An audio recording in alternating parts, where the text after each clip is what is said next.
సదస్సుకి ముఖ్య అతిథిగా మన ఆల్ ఇండియా ప్రధాన కార్యదర్శి CITU ఆల్ ఇండియా ప్రధాన కార్యదర్శి ఎలమరం కరీం గారిని వేదిక మీదకి రావాల్సిందిగా ఆహ్వానిస్తున్నాం. కామ్రేడ్ ఎలమరం కరీం ప్లీజ్ మంచ్ పే ఆ జాయిए. CH నరసింహరావు గారు CITU రాష్ట్ర అధ్యక్షులు ఈ సదస్సుకి అధ్యక్షత వహించవలసిందిగా వేదిక మీదకి రావాల్సిందిగా ఆహ్వానిస్తున్నాం. జి బేబీరాణి గారు CITU ఆల్ ఇండియా ఉపాధ్యక్షులు, ఆవిడని కూడా వేదిక మీదకి రావాల్సిందిగా ఆహ్వానిస్తున్నాం. ఏవి నాగేశ్వరరావు గారు CITU రాష్ట్ర ప్రధాన కార్యదర్శి, ఆయన్ని కూడా వేదిక మీదకి రావాల్సిందిగా ఆహ్వానిస్తున్నాం. ఈ సదస్సుని నరసింహరావు గారిని కొనసాగించవలసిందిగా కోరుతున్నాం.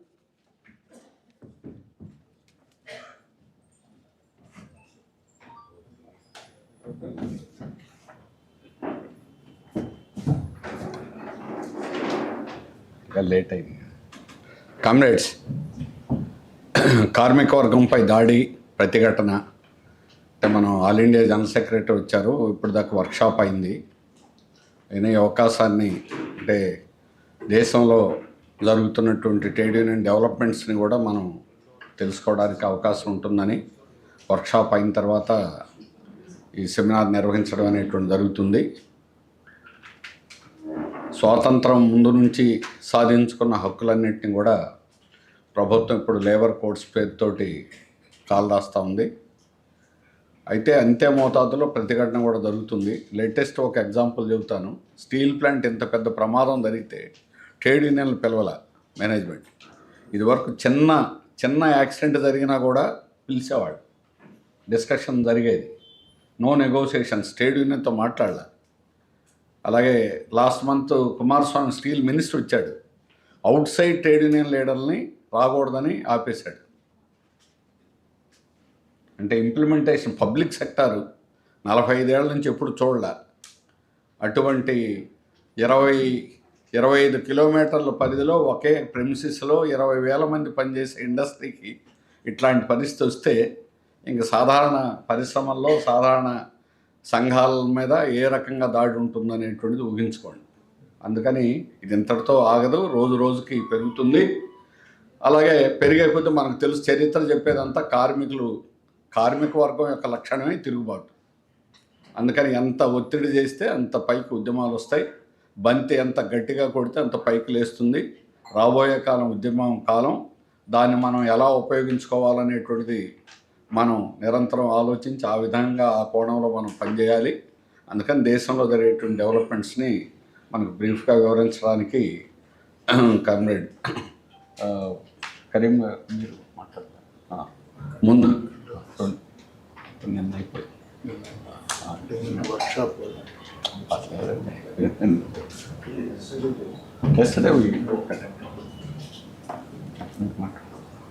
తర్వాత Comrade Elamaram Kareem, our All India CITU General Secretary, will address the gathering.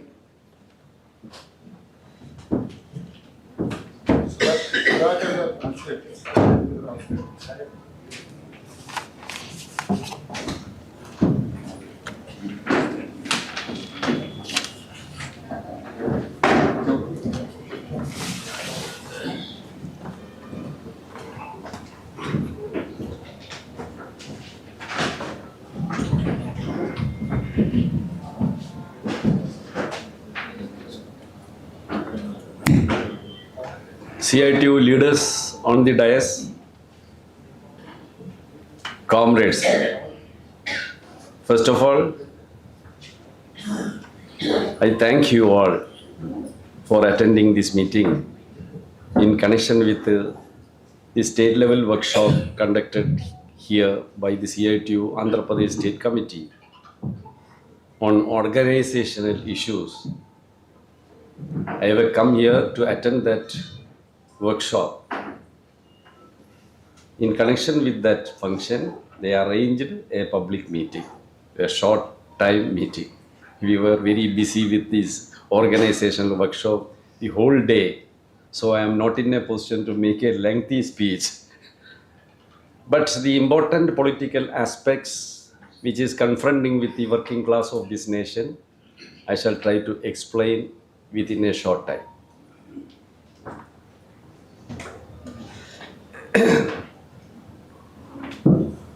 Congress CITU రాష్ట్ర వర్క్షాప్ సందర్భంగా నేను ఇక్కడికి హాజరవడం జరిగింది. ఆ సందర్భాన్ని పరిష్కరించుకుని ఇక్కడ ఈ రాష్ట్ర సదస్సుని ఏర్పాటు చేశారు. ఈ రాష్ట్ర సదస్సుకు ఆహ్వానమైనటువంటి మీ అందరికీ కూడా వెల్కమ్ తెలియజేస్తూ మాట్లాడుతున్నాను.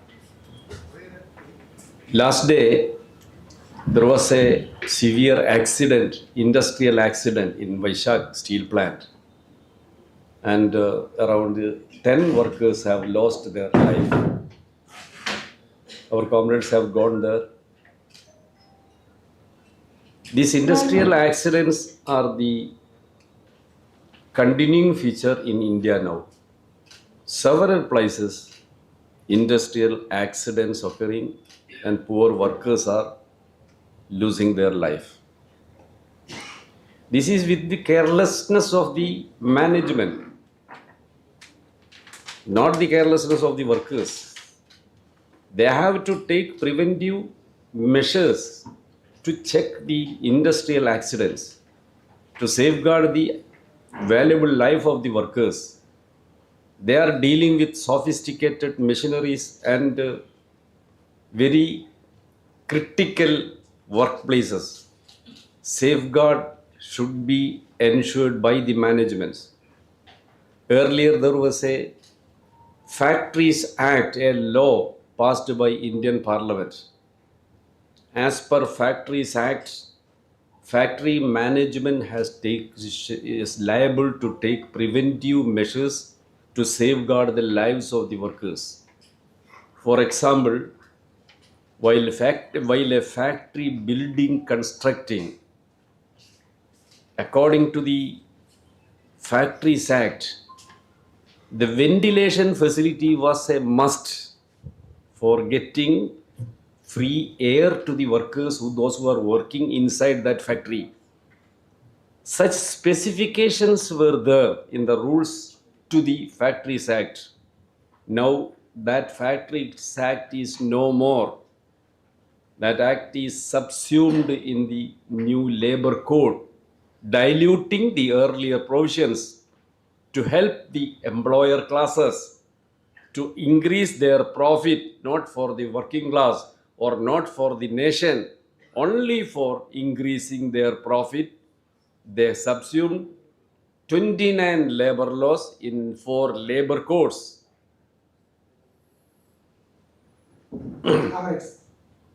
నిన్ననే విశాఖపట్నంలో ఒక ఘోర ప్రమాదం జరిగింది. ఆ ఘోర ప్రమాదంలో 10 మంది కార్మికులు చనిపోయారు. ఇలాంటి ప్రమాదాలు భారతదేశంలో జరగవనేటువంటిది ఇటీవల కాలంలో నిత్యకృత్యం అయిపోయింది. దీనికి కారణం ఏంటంటే యాజమాన్యాల నిర్లక్ష్యం మూలంగా ఈ ప్రమాదాలు జరుగుతున్నాయి. ప్రమాదాలు జరగకుండా నివారణ చర్యలు, భద్రతా చర్యలు యాజమాన్యాలు చేపట్టాల్సింది. అధునాతన యంత్రాల దగ్గర పనిచేసేటువంటి కార్మికులు ఎవరైతే ఉంటారో వాళ్ళకి భద్రత కల్పించాల్సినటువంటి అవసరం ఉంది. గతంలో ఫ్యాక్టరీల చట్టం ఉంది. ఆ ఫ్యాక్టరీల చట్టంలో కార్మికుల జీవితాన్ని కాపాడడం కోసం కొన్ని నిబంధనలు ఉన్నాయి. ఫ్యాక్టరీ నిర్మించేటప్పుడే గాలి వెలుతురు వచ్చేటట్టుగా అవకాశం ఉండేటువంటి రకంగా నిర్మాణాలు చేపట్టాలి. ఇట్లాంటి రూల్స్ అనేటువంటివి ఫ్యాక్టరీల నిర్మాణంలో ఉండేవి. కానీ ఇప్పుడున్నటువంటి మోదీ ప్రభుత్వం అలా ఉన్నటువంటి 29 కార్మిక చట్టాలను రద్దు చేసి వాటి స్థానంలో 4 లేబర్ కోడ్లను తెచ్చింది. ఈ లేబర్ కోడ్లు ఇలాంటి రూల్స్ ఏవైతే ఉన్నాయో ఆ రూల్స్ అన్నింటినీ కూడా వీలైనంత వరకు యాజమాన్యాలకు అనుకూలంగా మార్చడం జరిగింది, వాళ్ళ లాభాలు పెంచేటట్టుగా. అటువంటి పరిస్థితుల్లో ఈ ప్రమాదాలు జరుగుతున్నాయి. BJP government is implementing a new policy that is known as neoliberal policies. This is as per the dictate of imperialism, American imperialist forces dictating these policies on different countries. Independent India is surrendering before American imperialist forces. Why? Only because of the interest of corporate classes, Tatas, Birlas, over and above them, the new corporates, Adani, Ambani, to increase their profit, to increase their wealth, they need a new policy. This is not the surrendering before American imperialism. This is collaborating with American imperialism by these corporates to loot this country and earn more profit. That is the name of neoliberal policies. BJP ఇప్పుడు అవలంబిస్తున్నటువంటి విధానాలు నయా ఉదారవాద విధానాలు. ఈ విధానాలు American సామ్రాజ్యవాదం ఏ రకంగా అయితే ఆదేశించిందో ఆ రకంగా ఈ విధానాలు అనేటువంటివి అమలవుతున్నాయి. స్వతంత్ర భారతదేశం ఆ అమెరికన్ ఆదేశాలకి మోకరిల్లుతా ఉంది. దీనికి ప్రధానమైనటువంటి కారణం ఏంటంటే కార్పొరేట్ల ప్రయోజనాలు, టాటాలు, బిర్లాలు, అలాగే ఉన్నటువంటి అదానీ, అంబానీల యొక్క ప్రయోజనాల కోసం వాళ్ళ లాభాలు పెంచడానికి, వాళ్ళ సంపద పెంచుకోవడానికి అనుకూలంగా ఈ రోజున ఈ ప్రభుత్వ విధానాలు వస్తున్నాయి. ఆ రకంగా ఇది అమెరికా ఒక రకంగా మోకలడడం కాదు, అమెరికాతో జతగట్టి ఈ రోజున కార్పొరేట్లు దేశాన్ని దోపిడీ చేస్తున్నాయి, దేశాన్ని కొల్లగొడుతున్నాయి అనేటువంటిది మనం అర్థం చేసుకోవాలి. This neoliberal policy is imposing the privatization policy and all anti-people policies which is adopting by BJP government. Now the public sector companies, public sector institutions are widely privatizing by the government. They says that the public sector is a burden to the country. It is not necessary for the development and it is a hurdle before the development. For the development, a free market policy should be adopted. That is the explanation from the government. You see, after the independence, there was no such big corporates in India. Tata's, Birlas were growing capitalists, but not such a big corporates. At that time, there was no other countries to help India for industrial development or agricultural development except Soviet Union. Britain or other European countries or America, they were not willing to help our country for industrialization, for growth in agricultural sector, human development sector, in any sector. Only Soviet Union helped. During that period, India adopted a policy, import substitution policy. For everything, India was depending foreign goods. Here in India, there was no serious industrial productions. At that point of time, to develop industrial sector, India adopted a policy supporting the public sector, invest in public sector, and for the public sector investment, Indian government adopted this policy, import substitution policy. Through that policy, India government adopted a 5-year plan. Our economy was a planned economy. Even though the government was led by the big corporate, big bourgeoisie, bourgeois landlord combined classes, at that point of time, they adopted a different type of policy that was import substitution policy. Nationalization and public sector was the part of that policy. After first 5-year plan, there was industrial growth in the country. Huge investment was done in public sector. Huge investment was done in agricultural sector, fertilizer production, irrigation, electricity generation, and in core sector industries, steel manufacturing, machinery manufacturing, everywhere, India government invested huge money collecting from the people of this country. That is national public sector, people's money. That was the development policy of the country after independence. ఈ నయా ఉదారవాద విధానాలు ప్రైవేటీకరణ పెంచే విధానాలుగా ఉన్నాయి, ప్రజా వ్యతిరేకమైనటువంటి విధానాలు అమలు చేస్తూ ఉన్నాయి. దీనిలో భాగంగా ప్రభుత్వ సంస్థలన్నింటినీ కూడా ప్రైవేటీకరించాలనేటువంటి ప్రైవేటీకరిస్తున్నారు. దానికి కారణం ఏం చెప్తున్నారంటే ప్రభుత్వ రంగ సంస్థలు ఈ దేశానికి భారంగా ఉన్నాయని చెప్తున్నారు. అభివృద్ధి చెందాలి అంటే స్వేచ్ఛ మార్కెట్ కావాలని చెప్తున్నటువంటి పరిస్థితి. కానీ స్వాతంత్రం వచ్చిన తర్వాత అప్పట్లో ఇంత పెద్ద కార్పొరేట్లు లేరు, ఇప్పుడున్నటువంటి కార్పొరేట్లు లేరు. అప్పుడు భారతదేశం అభివృద్ధి చెందాలి అంటే సోవియట్ నుంచి పెట్టుబడులు తీసుకొచ్చి భారతదేశాన్ని అభివృద్ధి పారిశ్రామికంగా కానీ లేదా వ్యవసాయకంగా కానీ మన దేశాన్ని అభివృద్ధి చెందించుకున్నటువంటి పరిస్థితి ఉంది. ఆ రోజున ప్రభుత్వ రంగంలో పెట్టుబడులు పెట్టడం అనేటువంటిది భారత ప్రభుత్వ విధానంగా ఆ రోజు నిర్ణయం చేయడం జరిగింది. దానిలో భాగంగానే పంచవర్ష ప్రణాళికలు అనేటువంటివి వచ్చినాయి. దాని ప్రకారంగా ప్రణాళికాబద్ధమైనటువంటి కృషి జరిగింది. అప్పుడు ఉన్నటువంటి పాలకవర్గం బడా పెట్టుబడిదారులు భూస్వాముల నాయకత్వం ఉన్నటువంటి పాలకవర్గం అయినా సరే ఈ ప్రభుత్వ రంగాన్ని తీసుకురావడం అనేటువంటిది అనివార్యమైంది. అందుకనే జాతీయకరణ అనేటువంటిది ఆ విధానం అనేటువంటిది అప్పుడు తీసుకురావడం జరిగింది. మొదటి పంచవర్ష ప్రణాళిక తర్వాత వ్యవసాయ రంగంలో కానీ, నీటిపారుదల రంగంలో కానీ, లేదా విద్యుత్ రంగం, లేదా స్టీల్ ఇతర తయారీ రంగాలన్నింటిలో కూడా ప్రభుత్వం అనేటువంటిది పెట్టుబడులు పెట్టింది.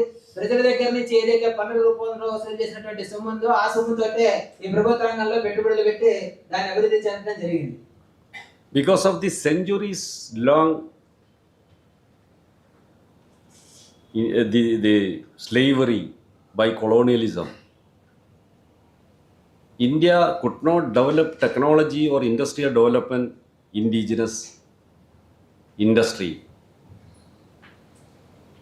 After independence, we are trying to develop from our own food. We have no technology to develop our industries. So at that point of time, India government banned the import, limited the import, charged heavy duty on importing goods from developed countries, European countries, only to safeguard our Indian production, which may be not compatible with European products, but to safeguard Indian economy, to develop Indian industries. India government adopted import substitution policy. During that policy, first 5-year plan, second 5-year plan, third 5-year plan, our economy developed in a much bigger level. Our industries developed. In core sector, public sector, developed heavy industries, BHEL, Steel Authority of India Limited, several big gigantic companies, several irrigation projects. Our agricultural production developed. During the British era, there was starvation death in thousands and thousands of starvation death during the British era. In 1940s, Bengal famine, you may heard in the history. Calcutta, lakhs of people died on the street because of lacks of food, in the absence of food. That was the position. In that country, our agricultural production increased. There was a procurement policy. Fertilizer production increased. Government procured the products, producers from the farmers with a reasonable price. And distribution also planned by the government. Food Corporation of India was constituted. Everywhere there are godowns and public distribution system throughout the country to eradicate the poverty, the very sorrowful condition of the poor people. This was a structure of the policy of Congress government immediately after the independence. That was import substitution policy with 5-year plan and nationalization and a self-reliance based policy. దిగుమతులకి సంబంధించినంత వరకు ప్రత్యామ్నాయంగా అవలంబించినటువంటి విధానం ఏంటంటే మనకి అవసరమైనటువంటి వస్తువులు మాత్రమే దిగుమతి చేసుకునేటువంటి ఒక విధానాన్ని మన భారత ప్రభుత్వం అవలంబించింది. అలా అవలంబించినటువంటి విధానం భారతదేశానికి ప్రయోజనాన్ని కూడా చేపట్టింది. దశాబ్దాల పాటు బానిసత్వంలో మనం మగ్గడం చేత భారతదేశంలో టెక్నాలజీ అనేటువంటిది అభివృద్ధి కాలేదు. అందుకని పరిశ్రమల్లో కూడా ఆ అభివృద్ధి రానిటువంటి పరిస్థితి ఉంది. అలాంటి సందర్భంలో భారతదేశానిలో తీసుకొచ్చినటువంటి ఆ దిగుమతుల విధానం ఏదైతే ఉందో దాని మూలంగా భారతదేశంలో వస్తువులు అమ్ముడవడం మూలంగా పరిశ్రమలు అభివృద్ధి అయ్యాయి, వ్యవసాయం కూడా అభివృద్ధి చెందింది. అట్లాంటి సందర్భంలోనే BHEL లాంటి సంస్థలు, స్టీల్ అథారిటీ లాంటి సంస్థలు అవి భారతదేశంలో అభివృద్ధి చెందడం అనేటువంటిది జరిగింది. బ్రిటిష్ కాలంలో కరువుతోటి వేలాది మంది చనిపోయారు.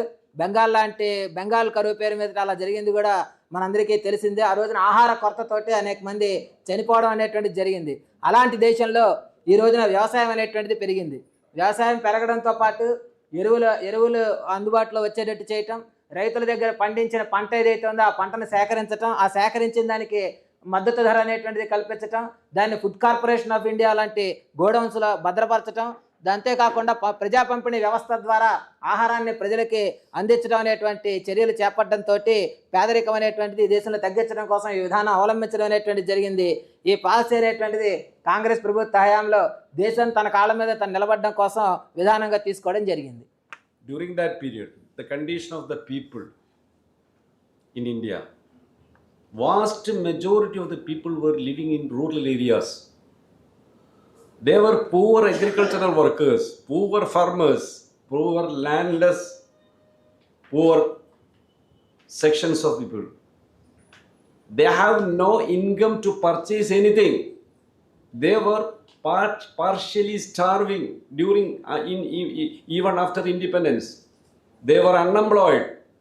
Crores of the Indian people, about more than 70% of the Indian people were starving, were unemployed. They have no income to purchase any industrial products, any consumable products. That was the position of our country.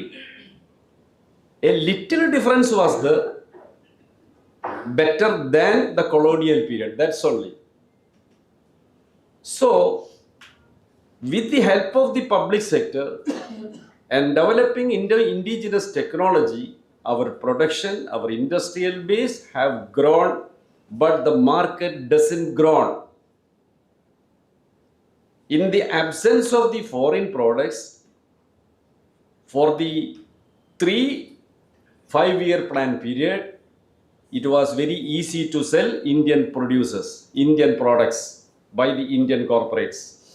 But after that, the market faced recession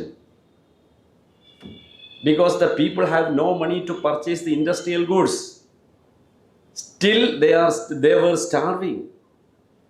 At that point of time, Indian Communist Party, AITUC, at that time the Indian main trade union is AITUC, they demanded land reforms to end the feudalism in the country, distribute the land to the landless people, crores of landless people, agricultural workers, landless people. While this land is distributing among the landless crores of people, they shall cultivate in that land and produce agricultural produces, and while selling that produces in the market, they may get cash in their hands. It can be used for purchasing the industrial goods which were producing in the new industries in India, independent India. In such a way, our economy will develop. Instead of accepting that policy, only because of the state was ruling by bourgeois landlord classes administration. Landlord was colluding with the developing corporates, these capitalist classes. Bourgeois capitalist classes were leading the Indian state. Because of this class limitation, India government could not take a land reforms policy at that point of time. That was the crisis faced by Indian economy, Indian state. in the beginning of the independent India's development plan. ఆ కాలంలో స్వతంత్రం వచ్చిన తర్వాత కాలంలో కోట్లాది మంది ప్రజల పరిస్థితి ఏంటంటే దాదాపు 70% మందికి పైగా గ్రామీణ ప్రాంతాల్లోనే ఉన్నారు. వీళ్ళందరూ కూడా భూమి లేని పేదలు. వీళ్ళందరికీ కొనుగోలు శక్తి కూడా చాలా తక్కువ, అర్ధాకలితో ఉండేటువంటి పరిస్థితి, నిరుద్యోగం కూడా బాగా ఎక్కువగా ఉన్నటువంటిది. బ్రిటిష్ కాలంతో పోలిస్తే వాళ్ళ పరిస్థితి కొంత మెరుగ్గా ఉంది తప్ప వాళ్ళ మిగిలిన జీవన పరిస్థితుల్లో పెద్ద మార్పు లేదు. అలాంటి సందర్భాల్లో ప్రభుత్వ రంగం అనేటువంటిది అభివృద్ధి అయింది, కానీ మార్కెట్ మాత్రం అనుకున్నంత స్థాయిలో అభివృద్ధి చెందలేదు. మొదటి 3 పంచవర్ష ప్రణాళికల్లో ఏదైతే అభివృద్ధి జరిగిందో దాని తర్వాత కనుక చూసినట్లయితే మార్కెట్లో సంక్షోభం అనేటువంటిది వచ్చింది. అలా భారతదేశంలో సంక్షోభం వచ్చిన పరిస్థితుల్లో అప్పుడు ఉన్నటువంటి భారత కమ్యూనిస్ట్ పార్టీ కానీ, దేశంలో ఉన్న ఏకైక ట్రేడ్ యూనియన్గా ఉన్నటువంటి all India trade union Congress కానీ ప్రభుత్వాన్ని ఏం డిమాండ్ చేశాయంటే భూ సంస్కరణలు అమలు చేయాలని చెప్పి డిమాండ్ చేశాయి. భూమి కనుక దున్నినట్లయితే దున్నిన దాని మూలంగా వచ్చే ప్రతిఫలంతో కార్మికుడి రైతు చేతుల్లోకి డబ్బులు వస్తాయి. వచ్చిన డబ్బులతో పరిశ్రమల్లో తయారైనటువంటి వస్తువులు కనుక కొనుక్కున్నట్లయితే అప్పుడు పరిశ్రమలు కూడా అభివృద్ధి చెందుతాయి. ఆ రకమైనటువంటి విధానం తీసుకుంటే కనుక ఈ సంక్షోభాన్ని అధిగమించవచ్చు అనేటువంటిది ఆ రోజున భారత కమ్యూనిస్ట్ పార్టీ కానీ లేదా ఏఐటీసీ కానీ ప్రభుత్వానికి సూచించాయి. కానీ బడా పెట్టుబడిదారుల నాయకత్వంలో ఉన్నటువంటి భూస్వాములతో కలగలిసినటువంటి ఈ ప్రభుత్వం అటువంటి భూ సంస్కరణని అమలు చేయడానికి పూనుకోలేదు. ఆ రకంగా సంక్షోభం యొక్క ప్రభావం భారతదేశం మీద కొనసాగింది.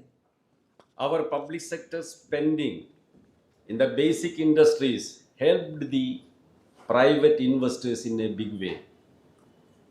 The private investors during that period, they had no sufficient money in their hands to invest in a big way. In all that sectors, public money invested by the Congress government. Utilizing that base, these private corporates developed in India, earning around 225% increase in their investment per year during the 5-year plan, up to third, fourth, 5-year plan.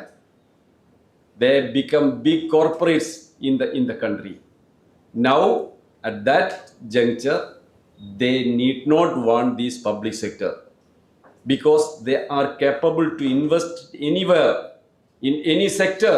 They have the investment, they have the money. They were willing to collaborate with international, multinational companies. Slowly, India converted from the national protective policies to neoliberal policies. It started from Indira Gandhi's era. Openly it came out in the Rajiv Gandhi's era, and it was openly declared by Narasimha Rao in 1991. This is not only started by Modi, it started by Indian National Congress. This is happened slowly with the policy of the Congress party, Congress government. Comrades, అటువంటి పరిస్థితుల్లో private పెట్టుబడిదారులకి అనుకూలంగా ఉండేటువంటి చర్యల్ని అప్పుడు ఉన్నటువంటి కాంగ్రెస్ ప్రభుత్వం చేపట్టింది. వాళ్ళకి అనుకూలంగా ఉండేటువంటి విధానాలు చేపట్టడంతో ప్రతి ఏటా వాళ్ళ యొక్క ఆస్తులు అనేటువంటివి 225% పెరిగేటట్టుగా విధానాలు అనేటువంటివి అమలైనవి. అందుకని 3-4 పంచవర్ష ప్రణాళికలు దాటేటప్పటికీ భారతదేశంలో ఉన్నటువంటి పెట్టుబడిదారులు ఎవరైతే ఉన్నారో వాళ్ళు కార్పొరేట్లుగా అవతరించేటువంటి పరిస్థితి వచ్చింది. స్వతంత్రం వచ్చినప్పుడు పెట్టుబడులు పెట్టడానికి ఇబ్బంది పడేటువంటి ఆ పెట్టుబడిదారులు ఎవరైతే ఉన్నారో వాళ్ళు ఈ పంచవర్ష ప్రణాళికలు అమయ్యేటప్పటికే వాళ్ళే సొంతంగా పెట్టుబడులు పెట్టేటువంటి స్థాయికి ఎదిగారు. అందుకని ప్రభుత్వ రంగంలో పెట్టుబడులు కాకుండా ప్రైవేట్ రంగాన్ని అభివృద్ధి అందేటట్టుగా వాళ్ళు అవసరమైతే అంతర్జాతీయంగా ఉన్న వాళ్ళతో కూడా చేతులు కలిపి ఈ విధానాలు ముందుకు తీసుకెళ్లాలనేటువంటి ప్రయత్నం చేయడం జరిగింది. అందుకని జాతీయ విధానంలోనే ఒక మార్పు అనేటువంటిది వచ్చింది. ఈ ఆర్థిక విధానాల్లో మార్పు అనేటువంటిది ఇది ఇప్పుడు వచ్చింది కాదు, ఇందిరాగాంధీ హయాంలోనే ఈ మార్పు అనేటువంటిది ప్రారంభమైంది. అది తర్వాత రాజీవ్ గాంధీ హయాంలో కొనసాగింది. పివి నరసింహారావు ఆయన హయాంలో 1990 వచ్చేటప్పటికి అది బహిరంగంగా బయటికి వ్యక్తపరచడం అనేటువంటిది జరిగింది. ఇది ఈ ఆర్థిక విధానాల కొనసాగింపు. ఇది కాంగ్రెస్ హయాంలోనే ప్రారంభమైంది. ఇదే మోడీ ఈ రోజు కొత్తగా తీసుకొచ్చిందని మనం అనుకోవాల్సింది కాదనేది మనం దృష్టిలో పెట్టుకోవాలి. After independence, during the 3 decades, these corporate houses grown in a big way. Now they have the money to invest anywhere. During that period, our public sector has grown in a big way. In telecommunication sector, BSNL, Bharat Sanchar Nigam Limited,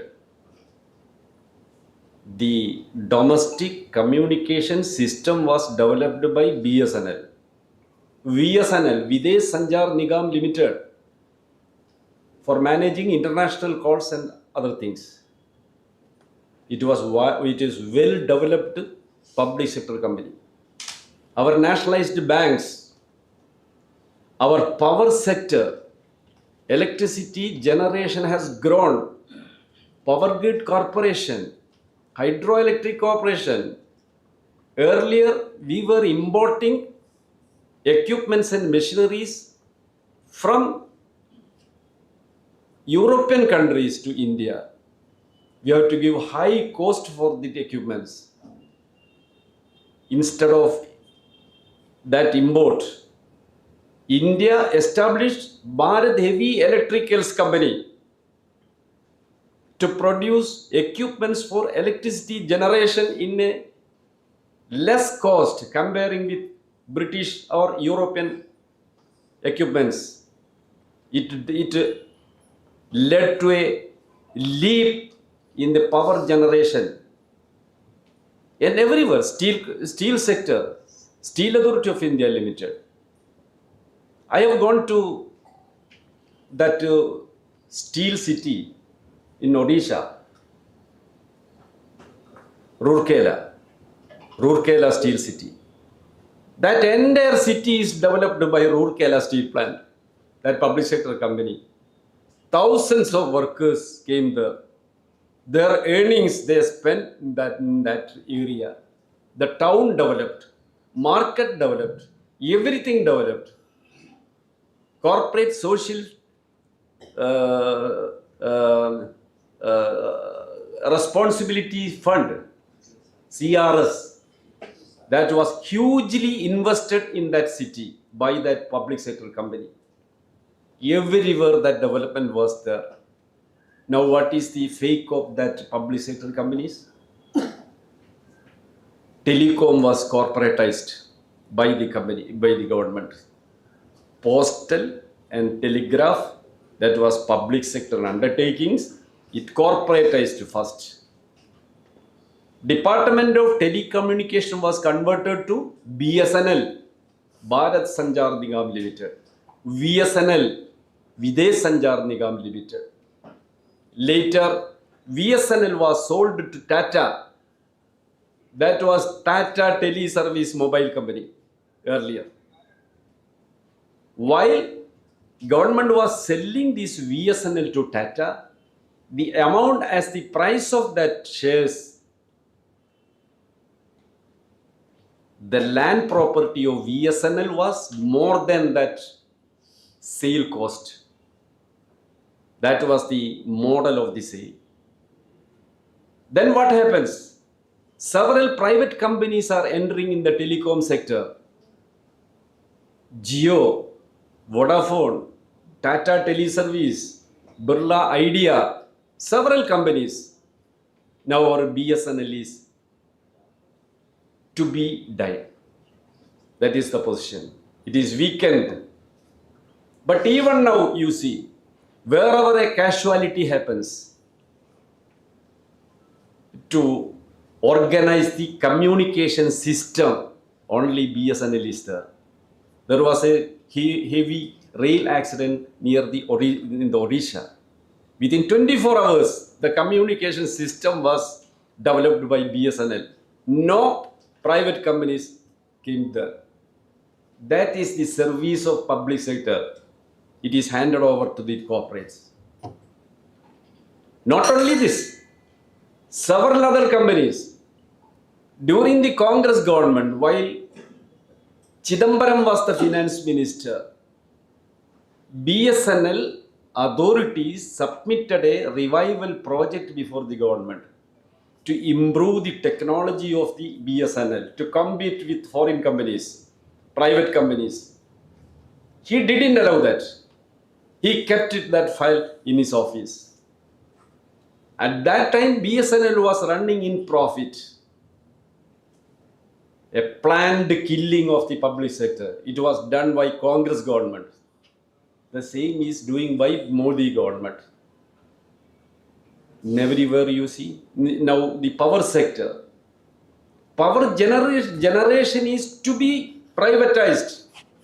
Now Tata, Birla, Ambani, all are entered in power generation sector.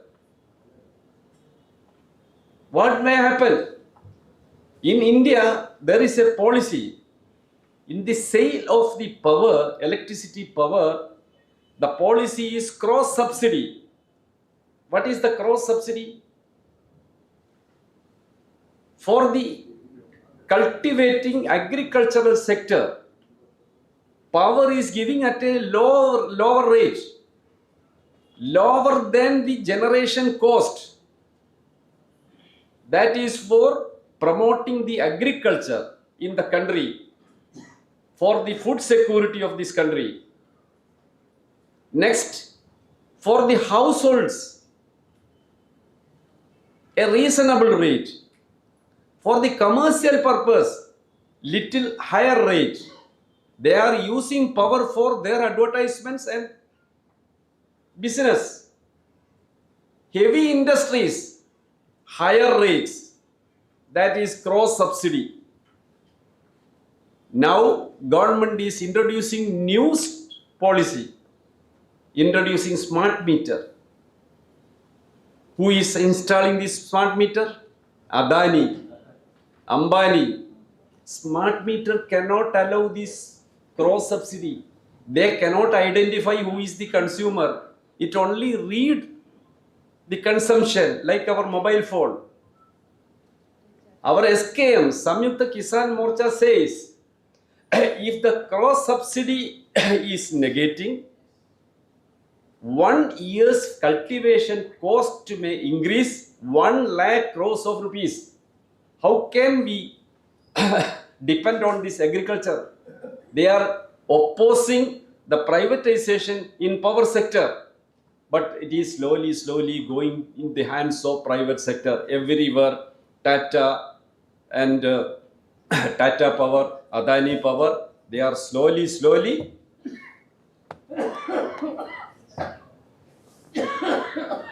controlling, bringing in their control the entire power sector. Electricity sector workers unitedly fighting against it. CITU is in the forefront of that fight. But this is the situation, you please understand. Comrades, స్వాతంత్రానంతరం వచ్చిన 3 దశాబ్దాల కాలంలో పెట్టుబడిదారులు బాగా అభివృద్ధి చెందారు. అట్లాగే ప్రభుత్వ రంగం కూడా బాగానే అభివృద్ధి చెందింది. మనం కనుక చూసినట్లయితే బిఎస్ఎన్ఎల్, విఎస్ఎన్ఎల్ లాంటి సంస్థలు సమాచార రంగంలో అవి చాలా ముందుకు రావడం జరిగింది. జాతీయ బ్యాంకులు కూడా ఆ కాలంలోనే వచ్చాయి. అట్లాగే విద్యుత్ రంగానికి సంబంధించి విద్యుత్ ఉత్పత్తి అట్లాంటివన్నీ కూడా ప్రభుత్వ రంగంలోనే నిర్వహించబడ్డాయి. ఒకప్పుడు మనం యంత్రాలని యూరోప్ లాంటి దేశాల నుంచి దిగుమతి చేసుకునేటువంటి వాళ్ళ విద్యుత్ ఉత్పత్తికి సంబంధించి. కానీ ఎప్పుడైతే బిహెచ్ఎల్ లాంటి సంస్థలు మన భారతదేశంలో అభివృద్ధి చెందాయో అప్పుడు అక్కడి నుంచి యంత్రాలు దిగుమతి చేసుకోకుండా మన దేశంలోనే ఆ విద్యుత్ ఉత్పత్తికి సంబంధించినటువంటి యంత్రాలు వాడుకోవడంతో మనకి తక్కువ ఖర్చుతోటే విద్యుత్ ఉత్పత్తి అనేటువంటిది కూడా జరిగింది. ఈ ఒరిస్సాలో నేను స్టీల్ సిటీ అనేటువంటిది ఉంది, మీ అందరికీ కూడా తెలిసిందే. అక్కడ ఏదైతే ఆ ఫ్యాక్టరీ ఉండడం మూలంగా అక్కడ ఉన్నటువంటి ప్రాంతం అంతా కూడా అభివృద్ధి చెందింది. మీరు కనుక చూసినట్లయితే అక్కడ ఉన్నటువంటి పట్టణం కానీ మార్కెట్ కానీ అభివృద్ధి చెందడానికి ఒరిస్సాలో ఉన్నటువంటి స్టీల్ ఫ్యాక్టరీయే అది ప్రధానమైనటువంటి కారణం అని మనం గుర్తించాలి. ఎందుకంటే కార్పొరేట్ రెస్పాన్సిబిలిటీ బాధ్యత కింద ఆ ప్రభుత్వ రంగ సంస్థ ఏదైతే అక్కడ పెట్టుబడులు అనేటువంటిది పెట్టిందో సంక్షేమ బాధ్యతతోటి దాని మూలంగా ఆ ప్రాంతం అంతా కూడా అభివృద్ధి చెందడం అనేటువంటిది జరిగింది. అట్లాంటి టెలికాం రంగాన్ని నెమ్మదిగా ఏం చేశారంటే టెలికాం రంగం నుంచి దాన్ని ఒక కార్పొరేట్ సంస్థగా మార్చారు. కార్పొరేట్ సంస్థగా మార్చిన తర్వాత దాన్ని క్రమేణా అమ్మేసినటువంటి పరిస్థితి ఉంది. విఎస్ఎన్ఎల్ని విదేశీ సంచార్ నిగమ్ లిమిటెడ్ని టాటా కంపెనీలకి అమ్మివేయడం అనేటువంటిది జరిగింది.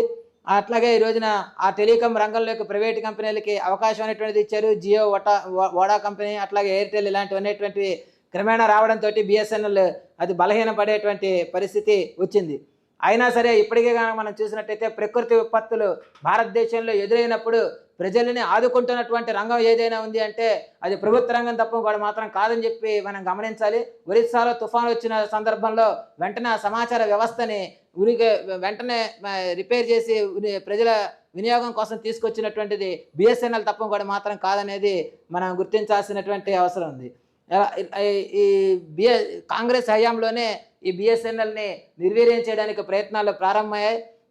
చిదంబరం మంత్రిగా ఉన్నటువంటి సందర్భంలోనే బిఎస్ఎన్ఎల్లో టెక్నాలజీ అభివృద్ధి చెందడం కోసం కావాల్సినటువంటి ఒక ప్రణాళికని ఇవ్వడం అనేటువంటిది జరిగింది. కానీ దాన్ని ఎక్కడ కూడా పట్టించుకున్నటువంటి దాఖలాలు లేవు.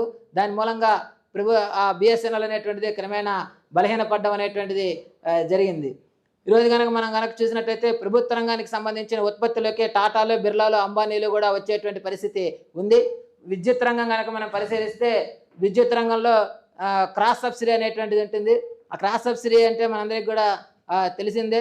వ్యవసాయ రంగానికి సంబంధించినటువంటి విద్యుత్తుని మనం తక్కువ రేటుకి ఇవ్వడం జరుగుతుంది. గృహ అవసరాలకి ఒక రేటు, అట్లాగే పరిశ్రమలకు ఒక రేటు, బడా పరిశ్రమలకు ఒక రేటు, ఆ రకంగా ఉన్నటువంటి వాటిల్లో వాళ్ళకి ఎక్కువ రేటు ఇవ్వడం, అట్లాగే బడా పరిశ్రమలకు ఎక్కువ రేటు, ఇట్లా రైతులకు తక్కువ రేటు ఇచ్చినప్పుడు ఇచ్చిన క్రాస్ సబ్సిడీ తోటి ఆ విద్యుత్ అమ్మకాలు అనేటువంటివి పవర్ విద్యుత్ రంగంలో జరుగుతున్నటువంటి పరిస్థితి ఉంది. కానీ ఇప్పుడు దాని స్థానంలో ఏం తీసుకొస్తున్నారంటే అదానికి సంబంధించిన స్మార్ట్ మీటర్లు తీసుకురావడం అనేటువంటిది జరిగింది. దీనికి సబ్సిడీలు అనే దాంతో సంబంధం లేదు. మన సంయుక్త కిసాన్ మోర్చా వాళ్ళు మాట్లాడుతూ చెప్తున్నారు, దీని మూలంగా కేవలం మనకి ఒక సంవత్సర కాలంలో మనం కనుక చూస్తే 1,00,000 కోట్ల రూపాయల భారం అనేటువంటిది రైతాంగం మీద పడేటువంటి ప్రమాదం ఉందని చెప్తున్నారు. ఇటువంటి విద్యుత్ రంగాన్ని ఆ ప్రైవేట్ వాళ్ళకి ఇవ్వడానికి వ్యతిరేకంగా విద్యుత్ రంగంలో ఉన్నటువంటి కార్మికులందరూ కూడా ఆ రంగంలో పనిచేసేటువంటి సిబ్బందిని అందరినీ కలుపుకొని పోరాటం చేయడానికి సిద్ధం అవుతున్నారు. After the nationalization of banks, 14 big banks were nationalized by Congress government. After the nationalization, Indian banks started giving loans at a lower rate interest. It helped poor producers and cultivators, farmers in a big way. The banks also grown. In every villages, bank opened their branches to give loans to the farmers and poor sections, self-employment schemes like that. That was the situation that time. Insurance was developed under public sector. Life Insurance Corporation, General Insurance Corporation, gigantic public sector insurance company in India. Now what happens? Now the corporates have enough funds to invest in insurance and banks. They don't want these public sector banks. So they pressurizing on the government to privatize the banking sector and insurance sector. Now private banks are coming in a big way. Our nationalized banks are weakening. The poor section loans, farmers loan, self-employment loan, that loans are getting reduced. And in other sectors also, insurance sector, several private insurance companies have come to India. They are announcing new schemes, attractive plan for insurance. In big way, they are giving advertisement in newspapers and in electronic media. How can this public sector institution compete with these international corporates? Prestigious LIC, GIC, nationalized banks, all are collapsing due to these policies. Now Indian corporates need not these institutions. Comrades, బ్యాంకుల జాతీయకరణ అనేటువంటిది జరిగింది. ఆ బ్యాంకుల జాతీయకరణ మూలంగా భారతదేశంలో bank శాఖలు విపరీతంగా పెరిగాయి. విపరీతంగా పెరగడంతో పాటు గ్రామీణ ప్రాంతాల్లో కూడా బ్యాంకులు అనేటువంటివి వచ్చాయి. గ్రామీణ ప్రాంతాల్లోకి వచ్చి బ్యాంకులు వచ్చిన తర్వాత తక్కువ వడ్డీకి రైతులకి రుణాలు ఇవ్వడం, స్వయం ఉపాధి చేసుకునే వాళ్ళకి రుణాలు ఇవ్వడం అనేటువంటిది కూడా జరిగింది. ఆ రకంగా బ్యాంకులు ప్రజలకి సేవ అందించడం జరిగింది. అట్లాగే భారతదేశంలో గర్వించదగినటువంటి life insurance corporation of India అనేటువంటిది బీమా రంగం జాతీయం చేయడంతో ఏర్పడింది. అట్లాగే జనరల్ ఇన్సూరెన్స్ కార్పొరేషన్ కూడా ఏర్పడింది. ఇవన్నీ కూడా ప్రభుత్వ రంగంలో బాగా అభివృద్ధి చెందినటువంటి సంస్థలు. ఇటువంటి సంస్థల్లో పెట్టుబడులు పెట్టడానికి ఈ రోజున కార్పొరేట్లు ఉవ్విళ్ళూరుతున్నారు. ఎందుకంటే వాళ్ళ దగ్గర తగినంత డబ్బు పేరుకునింది కాబట్టి దాన్ని పెట్టుబడి పెట్టడానికి సిద్ధపడుతున్నారు. అందుకనే ఈ సంస్థల్ని ప్రైవేటీకరణ చేయాలని చెప్పేటువంటి పరిస్థితి వచ్చింది. ఈ రంగాల ప్రైవేటీకరణ మూలంగా ప్రైవేటు బ్యాంకులు అనేటువంటివి వచ్చాయి. ప్రైవేటు బ్యాంకులు వచ్చిన తర్వాత ఆ రంగాలకు ఇచ్చేటువంటి రుణాలు ఏవైతే ఉన్నాయో వాటికి పరిమితులు ఏర్పడ్డాయి, అవి తగ్గిపోవడం అనేటువంటిది జరిగింది. ఈ రోజున ప్రైవేట్ ఇన్సూరెన్స్ పథకాలు కంపెనీలు వచ్చాయి. అవన్నీ కూడా ఆకర్షణీయమైనటువంటి పథకాలని ప్రచారం చేస్తున్నాయి. అంతర్జాతీయ పెట్టుబడిదారులతో కలిసినటువంటి వాళ్ళు అలాంటి వాళ్ళు చేసేటువంటి వాటితో మన దేశీయ సంస్థలు పోటీపడి ఈ రోజున పనిచేయాల్సినటువంటి పరిస్థితి వచ్చింది. ఈ రకంగా ఈ విధానాలు భారతదేశంలో ఉన్నటువంటి ప్రభుత్వ సంస్థల్ని దెబ్బతీస్తున్నాయి. After independence, with the policies of Congress government and BJP government, a section of Indian people have developed that is approximately 25-30% of the population. The total population may be 142 crores like that. 146, around 146. 30% of 146 means how much? 30-40 crores maybe. 40 crores, around 40 crores. This a section of traders, a section of industrialists, a section of the big farmers, a section of executives, a section of employees of public sector and government sector and traders. They have developed and they have developed their purchasing capacity also.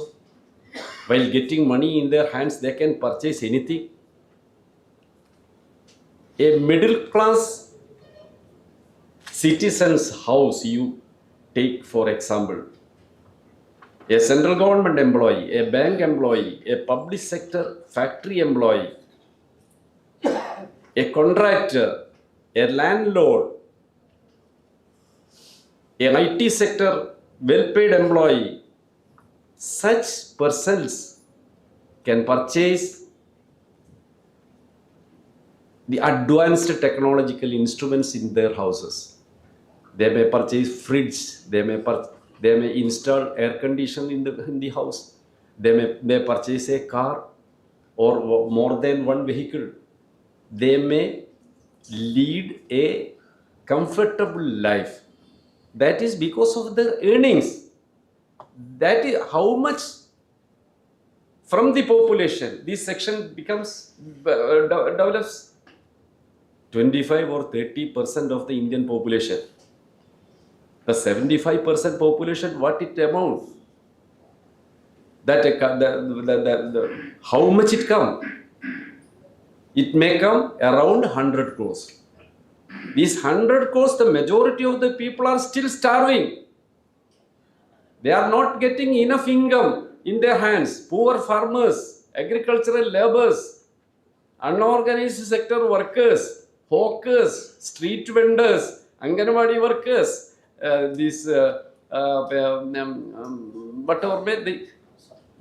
Asha workers, daily coolie workers. What is their earning? Who is giving bonus to them? Who is giving provident fund to them? Who is giving ESI facility to them? What is their bank accounts?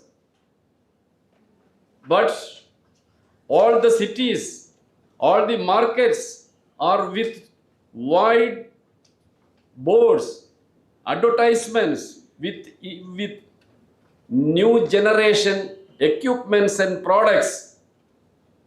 That market is aiming the developed section of our community. This population is more than the population of America. This well-developed population is more than the European countries. Whatever you can sell in America, you can sell in Indian market. Who cares of these poor people? Who need them? Majority of these poor people, they don't care. Running hospitals for them, it is a lost, it is a heavy burden to the country. That is the policy of Indian government. Privatizing the entire healthcare system. Teaching, conducting the schools, running the public sector schools in the rural areas, it is a burden for the exchequer.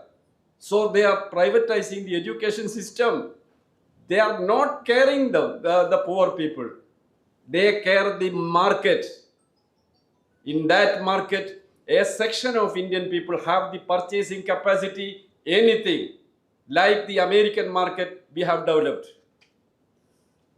That is the spirit of this neoliberal policy. That is the impact of the neoliberal policy. If these poor section people, 75% of these people unite and oppose this policy, they can't continue. But we can't oppose because we are Hindus, we are Muslims, we are different castes, we are different languages, we are different type of citizens. We are not united. These communalist forces, they are engaged by the capitalist classes. These capitalist forces are behind the RSS, behind the Jamaat Islami, behind the extremists. They are promoting all these sections to divide the people on caste basis, religious basis, language basis, every slogan, dividing slogans. We are confronting with this situation. The CITU, trade union, we are confronting with this situation. We are trying to unite all the working people together to fight against this capitalist aggression, against these corporates. But what to do? Workers are divided. Around 15 crores workers are migrating from their birthplaces for getting employment and some earnings for their livelihood. 15 crores. Around 40 crores migrant laborers are working in Kerala. Kerala is a comparatively a small state. Their agricultural work, migrant workers are doing. Plantation, barber shops, hotels, construction workers, fishing harbors, everywhere. These poor migrant laborers are working. In all South Indian states, you can see North Indian workers are migrating for getting their livelihood. What is their life? Do they are getting a comfortable shelter where they work? What is their family life? After 70, 25 years of independence, that is the picture of this country. Okay. Comrades, Congress BJP అవలంబించినటువంటి విధానాల మూలంగా ఇది ఒక రకంగా ఈ నయా ఉదార విధానాల ప్రభావం మూలంగా దేశంలో ఒక తరగతి ఉద్భవించింది. ఆ తరగతి ఏంటంటే ఒక 25% మంది అటువంటి తరగతి ఉంటారు. అంటే సుమారుగా మన దేశ ప్రజానీకంతో ఇప్పుడు కనుక మనం పోల్చినట్లయితే ఒక 40 కోట్ల మంది అలాంటి వాళ్ళు ఉంటారని. వీళ్ళందరూ ఎవరంటే వ్యాపారాలు చేసుకునే వాళ్ళు, పరిశ్రమల్లో ఉన్నవాళ్ళు,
them. During the election, crores of rupees they are spending in election to defeat us. How can we compete with them? We are confronting with such a forces. They argue for development while we opposing the privatization. What the government says, this is for development. They develop the country, where big highways, railway, telecom, the new technology they are introducing. They are creating huge assets in the country. For this development, we are adopting this policy. That is the argument of the government. Ease of doing business. Everything is for ease of doing business. Whose business? This corporate's business. For that, they amended our labor laws only for these corporate houses. 29 labor laws which were existing in our country, amended and subsumed to 4 laws, that is labor codes. Codes, law, everything is same. 4 labor codes. What is the history of our labor laws? In India, labor laws were made during the British era. Dr. Ambedkar was the member of British Viceroy Council. There was a council. That was not independent system. British Viceroy Council, he was the member. He initiated for some labor laws during that time. Started like that. After independence, I told you the policy of the independent India's first term, Nehru government, the development oriented policy was there. A commission was appointed by Government of India, Justice Gajendra Gadkar Commission, to propose new laws and amendments to labor laws. That was a positive step towards the labor issues. Considering the recommendation of Gajendra Gadkar, independent India adopted several labor laws which was protective to the laborers. Factories Act, Maternity Benefit Act, Equal Remuneration Act, Apprentice Act, Industrial Disputes Act, Bonus Act, several, Provident Fund Act, several acts. Those acts were a protective nature legislations made by Indian Parliament. While a factory owner, a corporate company is deciding to close down his industry, it employs 1,000, 2,000, 700, 500 workers like that. This industrialist, he can close easily because he never lost anything. This is a shareholding company. His little share may be there. Other share may be from other individuals, institutions, from banks. He can shift his company from Andhra Pradesh to Telangana. He can shift his company from Andhra Pradesh to Odisha. Everywhere he can go. But the poor workers working in an Andhra Pradesh company, where do they go? He decided to close down that company. There was a restriction in the law, ID Act, Industrial Disputes Act. If that company is employing 100 number of workers, 100 number of workers, 100 number of workers, that company management should obtain permission from the state government for closure or layoff or retrenchment. They should get permission from the state government. Now the law says, the amended law, up to 300 workers employed in a factory, that company can close by the management without permission of the government. If one company employing 1,000 workers, now the present law permits the management to engage workers as contract workers, casual workers, contract workers inside the factory, fixed term employee. A new designation has come, fixed term employee. What is the fixed term employee? A company owner, a company management can appoint a worker for 1 year in a permanent nature of work. He is employing for 1 year or 2 years. After expiring that period, management can extend his appointment while he is an obedient worker. In between, our Narasimha Rao met him and enrolled him in his union. Then his service is finished. So, to continue his job, he should be a loyal worker to management. Then what happens? After retiring all the permanent workers, the total workers may be these casual type of workers. A trade union free factory site may occur. That is the situation now. The labor law amendments is for that. Labor law amendments, the amendments made for these corporates. Everything is for corporates. How can we proceed with our usual trade union work and our demands? We have to face this challenge in a big way. Comrades, ఈ ఉదారవాద విధానాలకి కార్పొరేట్లు చాలా పెద్ద ఎత్తున మద్దతును కూడా కట్టేటువంటి ప్రయత్నం చేస్తున్నారు. మీరు కనుక చూసినట్లయితే మీడియా సంస్థలన్నీ కూడా కార్పొరేట్ల అధీనంలోనే ఉన్నాయి. ఈరోజున ప్రజాశక్తి సర్క్యులేషన్ గురించి నేను అడిగాను అనుకోండి, ఎంతుందో మీ అందరికీ కూడా తెలిసిందే. అటు మీ పరిస్థితే కాదు, కేరళలో దేశాభిమాని సర్క్యులేషన్ కూడా చూసినట్లయితే అది 1% మంది దగ్గరికి వెళ్ళాలన్నా కూడా ప్రజలు చేరుకోవడానికి కష్టంగా ఉంది. కానీ మొత్తం కార్పొరేట్ మీడియా, అది దృశ్య మాధ్యమమా, శ్రవణ మాధ్యమమా, సోషల్ మీడియానా, ఏది తీసుకున్నా కూడా అన్నింటిలో కూడా వాళ్ళ ఆధిపత్యాన్ని వాళ్ళు నిలబెట్టుకుని వాళ్ళ వాదనల్ని, వాళ్ళ ప్రచారాన్ని ముందుకు తీసుకెళ్లేటువంటి పరిస్థితుల్లో ఉన్నారు. చారిత్రకంగా పెద్ద ఎత్తున పోరాటాలు నిర్వహించినటువంటి ప్రాంతాల్లోనే ఇలాంటి పరిస్థితి ఉందనేది మనం చూడాల్సినటువంటి అవసరం ఉంది. అలాంటి వాళ్ళతో మనం పోటీపడి ఈ రోజున ముందుకెళ్లాల్సినటువంటి పరిస్థితి. మాట్లాడితే వాళ్ళు ఏం చెప్తున్నారంటే ప్రైవేటీకరణ అభివృద్ధి కోసం చేస్తున్నామని చెప్తున్నారు, హైవేలు చూపిస్తున్నారు, రైల్వేలను చూపిస్తున్నారు, కొత్త టెక్నాలజీ వచ్చిందని చెప్పి మన అందరికీ కూడా చూపించేటువంటి పరిస్థితి ఉంది. ఇదంతా కూడా ఈజ్ ఆఫ్ డూయింగ్ బిజినెస్ పేరు మీద చేస్తున్నామని కూడా వాళ్ళు చెప్పడం జరుగుతుంది. ఇక్కడ ఎవరికి ఆ బిజినెస్ అంటే కనుక, ఎవరు ఆ బిజినెస్ పీపుల్ అంటే కనుక పెద్ద పెద్ద కార్పొరేట్లు ఎవరైతే ఉన్నారో ఆ బడా కార్పొరేట్లకే లబ్ధి చేసేటట్టుగా ఉన్నాయి. వాళ్ళ కోసమే ఈ రోజున 29 కార్మిక చట్టాలని కుదించి 4 లేబర్ కోడ్ల కింద తీసుకురావడం జరిగింది. ఈ కార్మిక చట్టాల చరిత్ర ఏంటనేటువంటిది కూడా మనం చూడాల్సినటువంటి అవసరం ఉంది. బ్రిటిష్ వాళ్ళ కాలంలోనే ఈ కార్మిక చట్టాలు అనేటువంటివి వచ్చాయి. అంబేద్కర్ బ్రిటిష్ వైస్రాయ్ కౌన్సిల్ సభ్యులుగా ఉన్నప్పుడే కార్మికులకి చట్టాలు కావాలని చెప్పి పోరాడినటువంటి పరిస్థితి. ఆ నేపథ్యంలో బ్రిటిష్ కాలంలోనే కూడా కార్మిక చట్టాలు అనేటువంటివి వచ్చాయి. స్వాతంత్రం వచ్చిన తర్వాత జస్టిస్ గజేంద్ర గడ్కర్ కమిషన్ వేసిన తర్వాత కొన్ని కార్మిక చట్టాలను స్వతంత్ర భారతదేశం పార్లమెంట్ ఆమోదించడం మూలంగా వచ్చాయి. అవి ఫ్యాక్టరీ చట్టం కావచ్చు, ఇతర చట్టాలన్నీ కూడా చెప్పడం జరిగింది. మెటర్నిటీ చట్టం, అలాంటి చట్టాలన్నీ కూడా రావడం జరిగింది. ఇవన్నీ కూడా ఇండియన్ పార్లమెంట్ ఆ చట్టాలను తీసుకురావడం జరిగింది.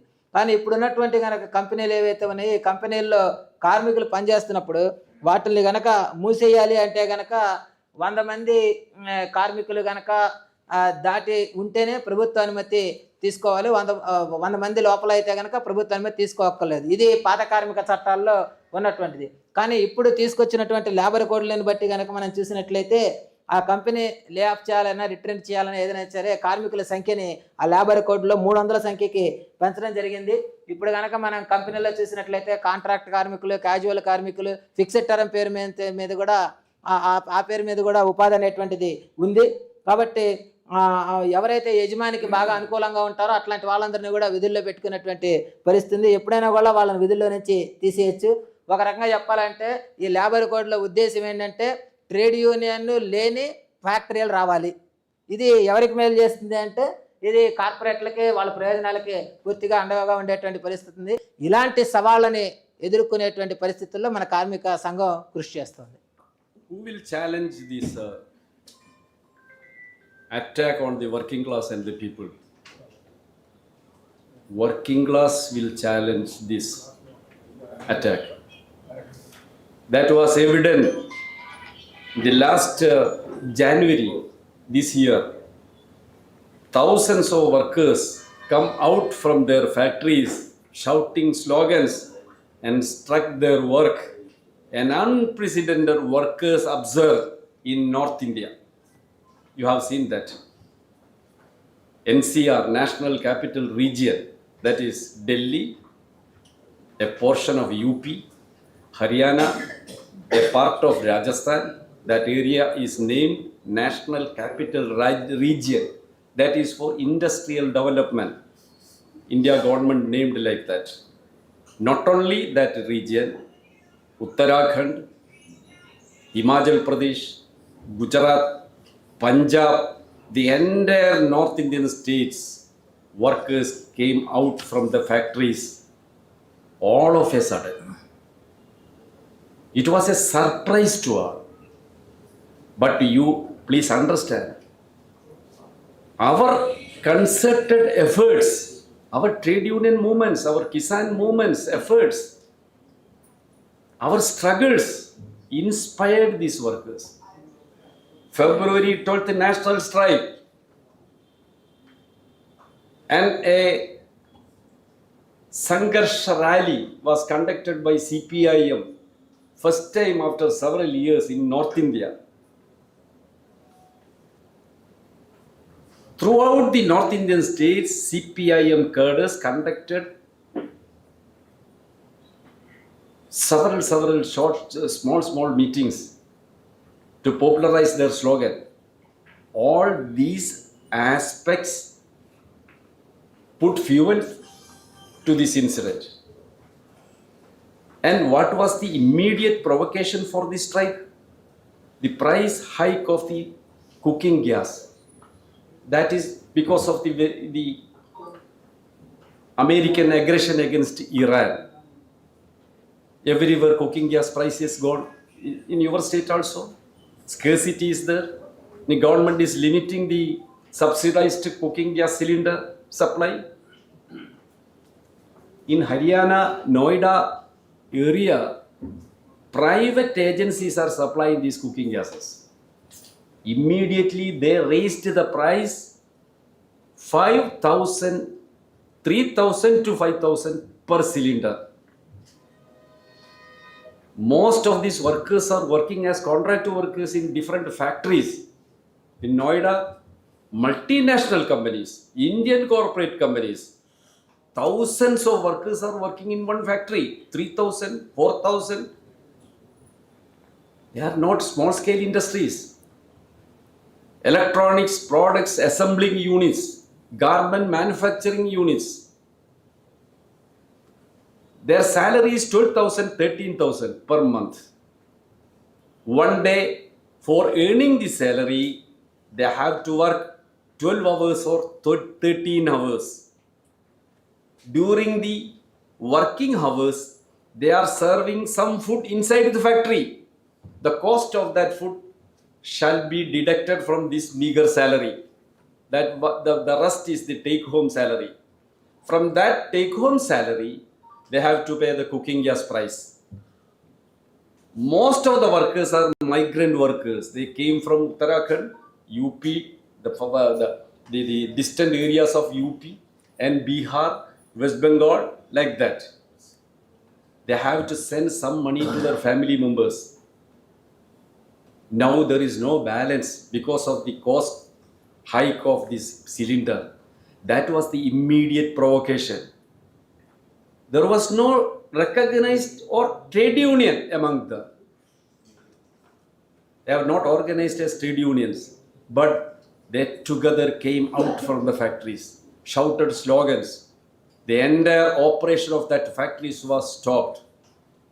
Police intervened. While a labor dispute arises, to settle that issue,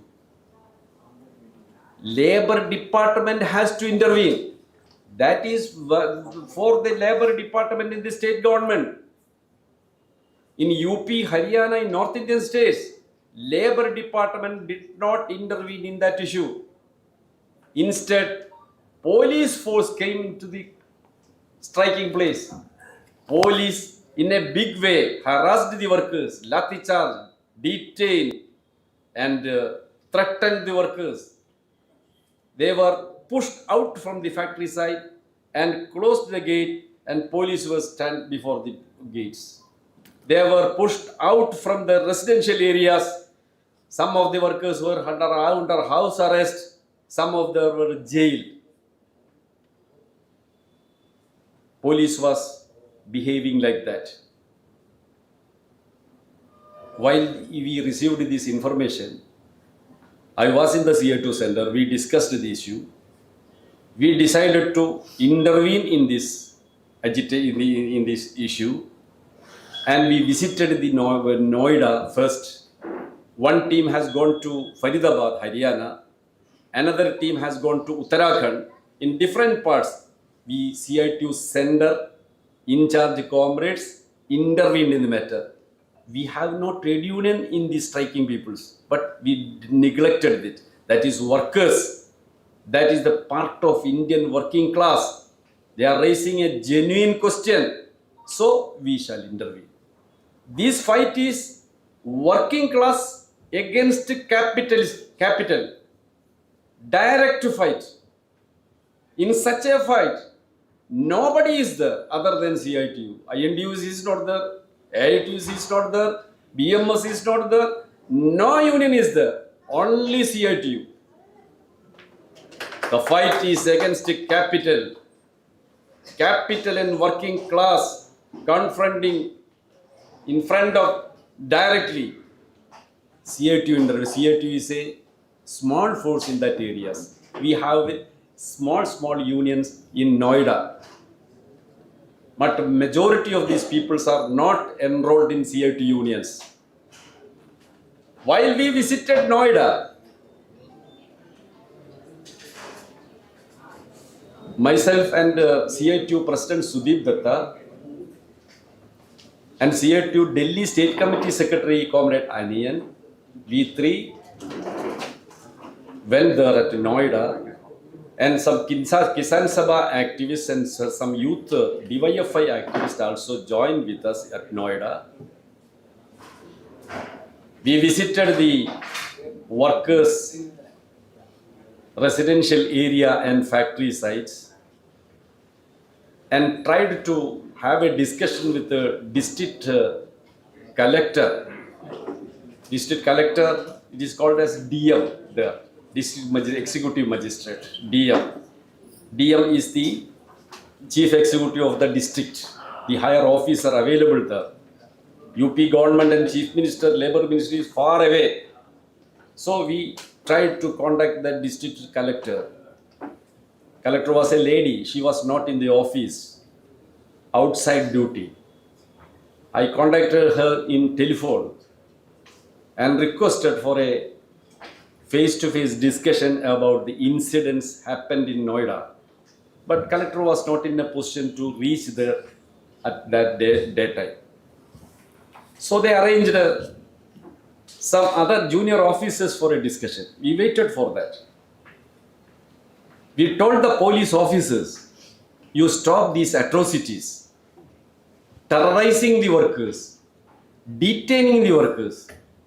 Innocent workers are under the police custody, and many of the workers have got injury also. So we requested responsible officers should be available for a discussion on this issue. Finally, after our compulsion, Deputy Commissioner of Police and also Deputy Collector, the next to the District Collector, they arranged a meeting with our trade union representatives. We told them, you can't do anything, you are junior officers, you can't decide any policy matters. You please convey our message to higher authorities. Police do not intervene in the labor dispute. Labor department is there. Labor department is to be intervened immediately and take necessary steps to solve this labor dispute. All police intervention should be stopped immediately. All detained workers should be released. We strongly presented our case to with the available officers. They agreed everything. We shall convey now itself. There is no other police atrocity future. Some settlement like some talks were there. Next day we went to Uttarakhand. There one company, around 3,000 workers are working. A electronics assembly company. It is a Kerala-based company. V-Guard. They are producing water heater, electric equipments. Such a company is there in Uttarakhand. Rudrapur district. They were also demanding minimum wage. Their wage is from 7,000 to 11,000. Majority of the workers are ladies, young ladies. They were trained in the factory for doing that work. Such a way they are skilled workers. While we reaching there, in the Rudrapur city, there is a public ground, Gandhi Maidan. In a side of that Maidan, a group of workers are assembled.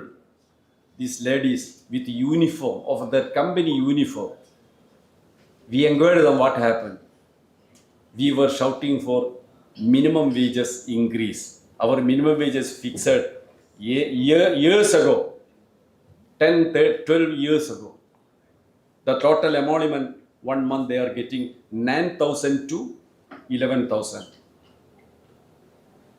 That cannot be justified. Their demand is genuine. But what happened? While they were conducting a jatha, a procession, police unleashed lathi charge against these poor workers, these lady workers. A group ran back to factory, a group to outside. Those who ran to outside, police blocked them 500 meters away from the gate and give an order, you don't enter to the factory premises. These poor workers afraid. They were sitting that ground. Nobody was there to taking care of that. Uttarakhand CITU State Secretary came there. We are a limited influence in the Uttarakhand state. Available comrades also came.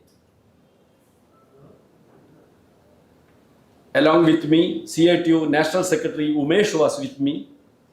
We too, from CITU Center and other leaders from Uttarakhand, we approached the labor officer there. Labor officer was sitting simply. He was the person to intervene in this matter. He never intervened.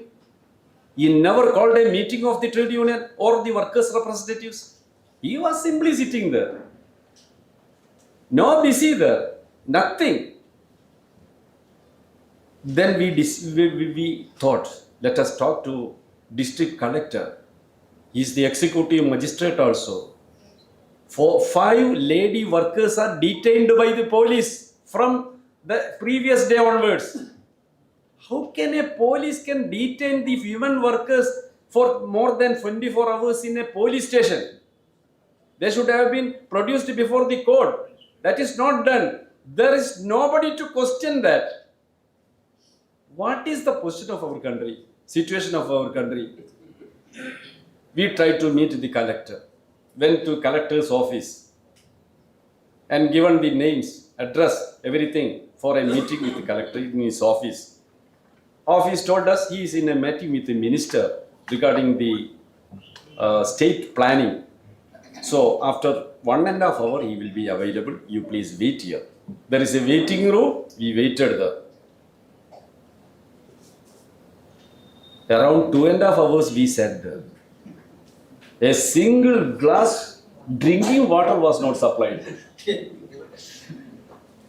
I introduced myself, giving the address of the visitors. Elamaram Kareem, General Secretary CITU, former Member of Parliament.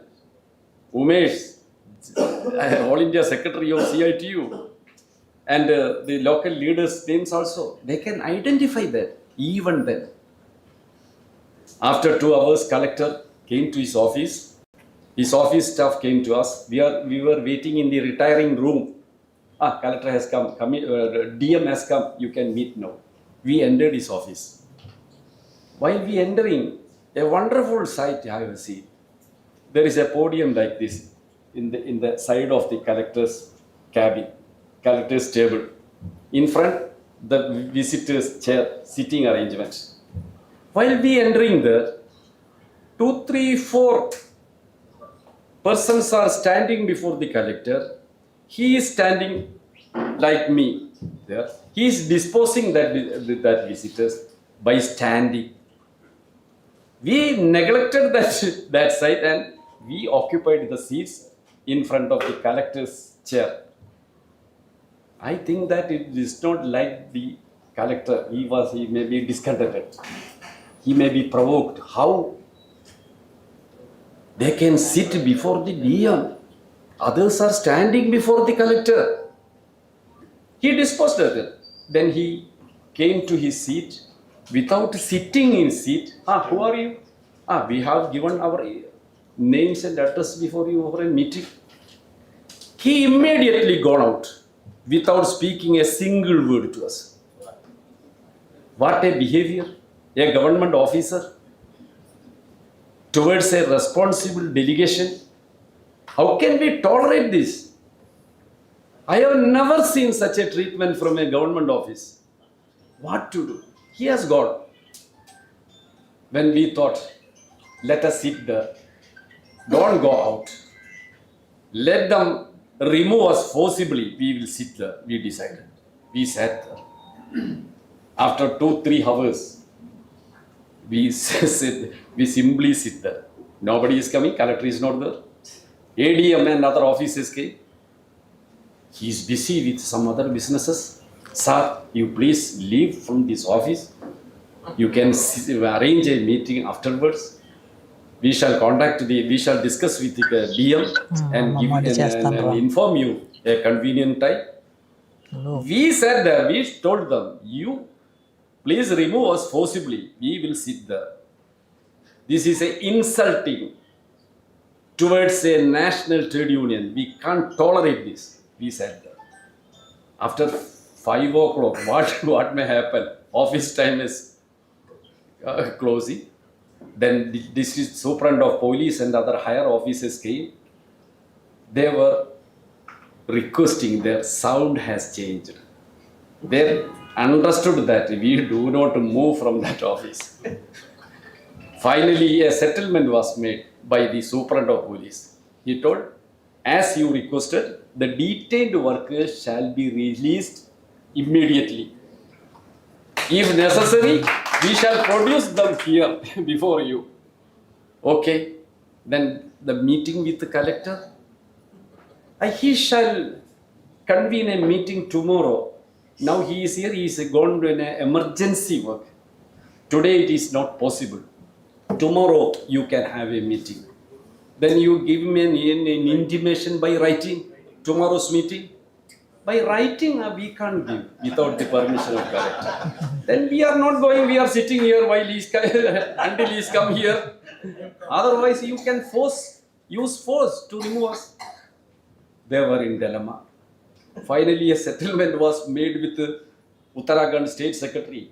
ADM will give a message in our secretary's telephone regarding tomorrow's meeting. Okay, we agree. That is also an intimation. We have the evidence.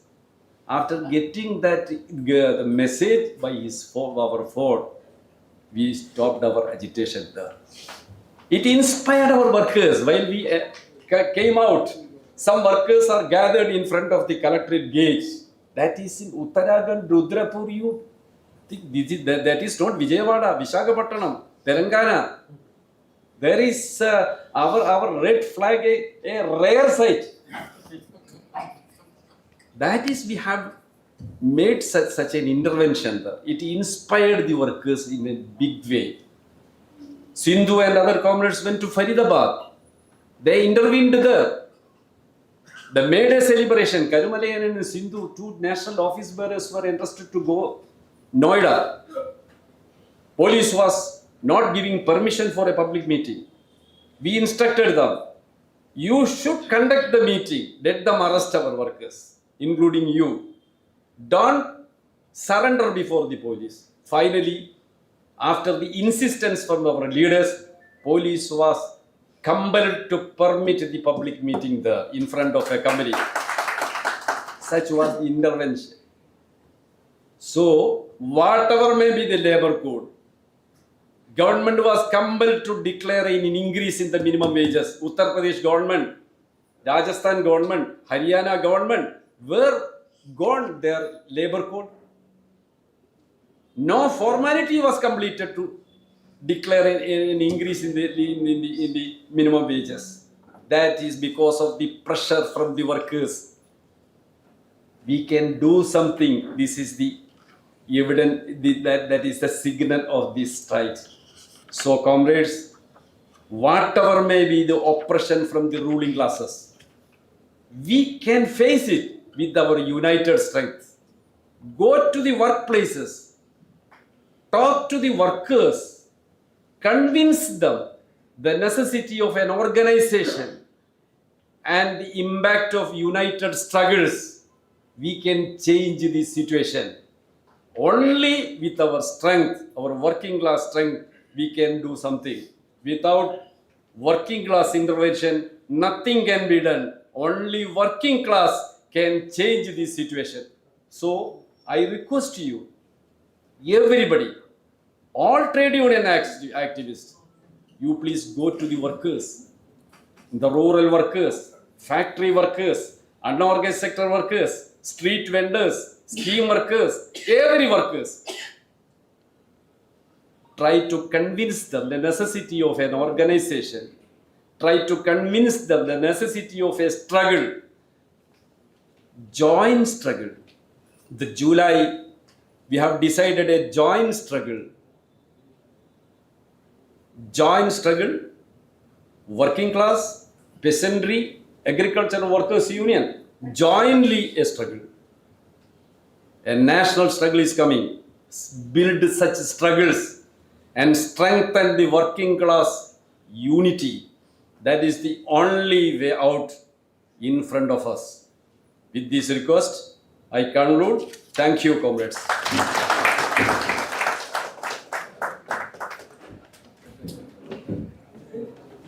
Comrades, కార్మిక వర్గం మీద జరుగుతున్నటువంటి దాడిని ఎవరు ఎదుర్కోగలుగుతారు అంటే కార్మిక వర్గమే ఈ దాడిని ఎదుర్కొంటుంది. జనవరి 2026లో ఉత్తర భారతంలో ఎన్సీఆర్ రీజియన్, ఢిల్లీ, ఉత్తరప్రదేశ్, హర్యానా, రాజస్థాన్ ఉన్నటువంటి ప్రాంతాల్లో కార్మికులందరూ కూడా పోరాటంలోకి రావడం జరిగింది. పారిశ్రామిక అభివృద్ధి కోసం ఆ ఎన్సీఆర్ రీజియన్ ఏర్పాటు చేశారు. మీకు ఆశ్చర్యంగా అనిపించవచ్చు. ఏంటంటే మనం నిర్వహించినటువంటి కార్మికోద్యమాలు, రైతాంగ ఉద్యమాలు అక్కడ ఉన్నటువంటి పోరాడినటువంటి వాళ్ళకి మార్గాన్ని చూపించాయి. ఫిబ్రవరి 12 దేశవ్యాప్తంగా జరిగినటువంటి సమ్మె కానీ, సిపిఎం ఉత్తర భారతంలో నిర్వహించినటువంటి సంఘర్ష ర్యాలీ కానీ ఆ కార్మికుల్ని ఉత్సాహపరిచాయి. కానీ వాళ్ళని ఇమ్మీడియట్గా వెంటనే పోరాటంలోకి దించినటువంటి సంఘటన ఏంటంటే, యుద్ధం సందర్భంగా వంట గ్యాస్ ధర ఏదైతే పెరిగిందో అది వెంటనే వాళ్ళని పోరాటంలోకి దించేటువంటి పరిస్థితి వచ్చింది. అక్కడ అంటే వంట గ్యాస్ ఏజెన్సీలన్నీ కూడా ప్రైవేట్ ఏజెన్సీలు, అవన్నీ కూడా 3000 ఉండేటువంటి ధరని 5000 అట్లా కూడా ఇచ్చి ఆ గ్యాస్ అనేటువంటిది వాళ్ళకి ఇవ్వడం అనేటువంటిది జరగడంతో వాళ్ళకి ఇబ్బందులు అనేటువంటివి వచ్చాయి. ప్రధానంగా బట్టల తయారీ, ఎలక్ట్రానిక్ అసెంబ్లింగ్ చేసేటువంటి పరిశ్రమలో పనిచేసేటువంటి వీళ్ళందరూ కూడా 12 గంటలు పనిచేస్తున్నా వాళ్ళకి 10-12 వేల వేతనం మాత్రమే రావడం జరుగుతుంది. వాళ్ళకి ఎంత దుర్భరంగా ఉందంటే 12 గంటలు చేసే సందర్భంలో వాళ్ళకి సప్లై చేసే ఫుడ్ ఏదైతే ఉందో ఆ ఫుడ్ కూడా కాస్ట్ కూడా వాళ్ళ జీతంలో మినహాయించి మాత్రమే వాళ్ళకి జీతం ఇస్తారు. అలాంటి పరిస్థితుల్లో పెరిగినటువంటి వంట గ్యాస్ ధర వాళ్ళకి బాగా భారమైనటువంటి సందర్భంలో వాళ్ళందరూ కూడా రోడ్డు మీదకి వచ్చి పోరాటాల్లోకి వచ్చారు. వాళ్ళందరూ కూడా వలస కార్మికులే. అక్కడ గుర్తింపు పొందినటువంటి కార్మిక సంఘం కూడా ఏం లేదు. కానీ అలాంటి సందర్భంలో వాళ్ళందరూ కూడా సమ్మెకి రావడంతో ఫ్యాక్టరీలన్నీ మూతపడ్డాయి. అలాంటి సందర్భంలో ఎవరు జోక్యం చేసుకోవాలి? వాస్తవంగా అయితే కార్మిక శాఖ జోక్యం చేసుకోవాలి. కానీ అక్కడ ఉన్నటువంటి పోలీసు జోక్యం చేసుకున్నారు. వాళ్ళు లాఠీ చార్జీలు చేశారు, బెదిరింపులు చేశారు, గృహ నిర్బంధాలు జరిగాయి, నివాస ప్రాంతాల్లో అరెస్టులు జరిగాయి. ఇలాంటి సందర్భంలో CITU ఇవి నోయిడా ఈ ప్రాంతంలో జరుగుతున్నప్పుడు CITU కేంద్రంగా మేము చర్చించుకుని 3 టీములు ప్రాంతాలకు వెళ్ళడం జరిగింది. నోయిడాకి వెళ్ళాం, అట్లాగే ఉత్తరాఖండ్ రుద్రాపూర్కి వెళ్ళడం అనేటువంటిది జరిగింది, అట్లాగే ఫరీదాబాద్ కూడా వెళ్ళడం అనేటువంటిది జరిగింది. నోయిడాలో ఉన్నటువంటి ప్రాంతంలో అక్కడ జిల్లా కలెక్టర్ని మేము కలవడం కోసం ప్రయత్నం చేసాం. కానీ అక్కడ డిమాండ్ పెట్టడం జరిగింది. పోలీసు అఘాయిత్యాలు ఏవైతే ఉన్నాయో వాటిని వెంటనే ఆపాలని చెప్పి మేము ఆ డిమాండ్ తోటి వాళ్ళని కలవాలనేటువంటి ప్రయత్నం చేసాము. చేసిన తర్వాత కలెక్టర్ మనకి కలవకపోయినా సరే అక్కడ ఉన్నటువంటి డిప్యూటీ కలెక్టర్ తోటి కార్మిక సంఘ ప్రతినిధులందరూ కూడా చర్చించాలని చెప్పి నిర్ణయం చేయడం జరిగింది. చేసిన తర్వాత దీంట్లో పోలీస్ అనేటువంటి వాళ్ళ జోక్యం ఏదైతే ఉందో అది వెంటనే వెనక్కి రావాల్సినటువంటి అవసరం ఉంది. దీంట్లో కార్మిక శాఖ జోక్యం చేసుకోవాలని చెప్పి మనం అక్కడ బైఠాయింపు అనేటువంటిది చేయడం జరిగింది. ఆ రకంగా మనం బైఠాయింపు చేయడంతో వాళ్ళ మీద ఒత్తిడి పెరిగి వాళ్ళు అంగీకరించి వాళ్ళ యొక్క పోలీస్ చర్యల నుంచి వెనక్కి రావడం జరిగింది. ఇది ఒక అనుభవం మనకి అక్కడ కనబడుతుంది. ఉత్తరాఖండ్ రుద్రాపూర్లో కూడా ఇట్లాంటి అనుభవం మనకి ఎదురైంది. అక్కడ కనీస వేతనాలు పెంచాలనేటువంటి డిమాండ్ తోటి వాళ్ళు రోడ్డు మీదకి రావడం జరిగింది. కేరళకి బేస్డ్గా ఉన్నటువంటి ఒక కంపెనీ అది. దాంట్లో కార్మికులు అత్యధిక మంది మహిళలు, వాళ్ళందరూ కూడా పోరాటం కోసం వేతనాలు పెంచమని ర్యాలీ తీస్తే దాని మీద లాఠీ చార్జ్ చేస్తే కొంతమంది మహిళలు ఫ్యాక్టరీలోకి పారిపోయారు, కొంతమంది మైదానంలో ఉన్నటువంటి పరిస్థితి. ఆ మహిళల దగ్గరికి వెళ్ళిన తర్వాత వాళ్ళని విచారిస్తే తెలిసింది ఏంటంటే అంతకు ముందు రోజే 5 మహిళలను అరెస్ట్ చేసి పోలీస్ స్టేషన్లో డిటైన్ చేశారని చెప్పి చెప్పడం జరిగింది.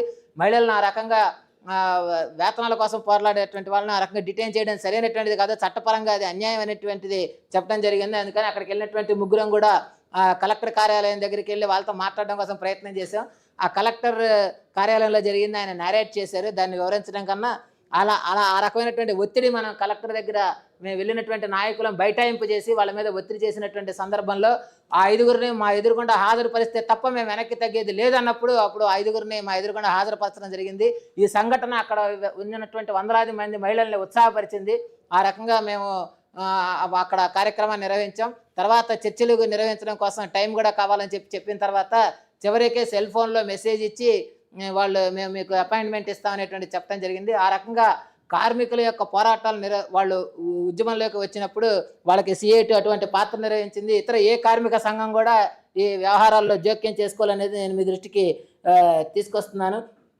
పాలక వర్గాలు మన ఉద్యమాలు ఎంత అణిచేయాలని చెప్పి చూసినా సరే మనం కార్మికులందరం కూడా ఒక్కటై గనక ఎదిరించినట్లయితే ఆ ఐక్య పోరాటాలకి వాళ్ళు తలగ్గాల్సినటువంటి పరిస్థితి వస్తుంది. ఆ రకంగా మనం మన యొక్క పని పద్ధతులన్నీ కూడా మార్చుకుని వాళ్ళందరినీ కూడా ఐక్యం చేయాల్సినటువంటి అవసరం ఉంది. కార్మికుల యొక్క విశ్వాసాన్ని మనం తీసుకురావాలి. అందుకని గ్రామీణ ప్రాంత కార్మికుల్లో కానీ ఫ్యాక్టరీ కార్మికుల్లో కానీ మీరు ఏ రంగాల్లో పనిచేస్తున్నారో ఆ రంగాల కార్మికులందరితో కూడా మాట్లాడండి, వాళ్ళని కలవండి, వాళ్ళని ఒప్పించండి. పోరాటాల్లోకి తీసుకొచ్చినప్పుడు సమస్యలు పరిష్కారం అవుతాయనేటువంటి విశ్వాసాన్ని వాళ్ళు కలిగించండి. రాబోయే రోజుల్లో కార్మికులు, రైతులు, వ్యవసాయ కార్మికులు అందరూ కూడా సమైక్యంగా ఒక ఉద్యమానికి ముందుకెళ్ళేటువంటి పరిస్థితులు వస్తున్నాయి. అటువంటి పిలుపులు కూడా వస్తున్నాయి.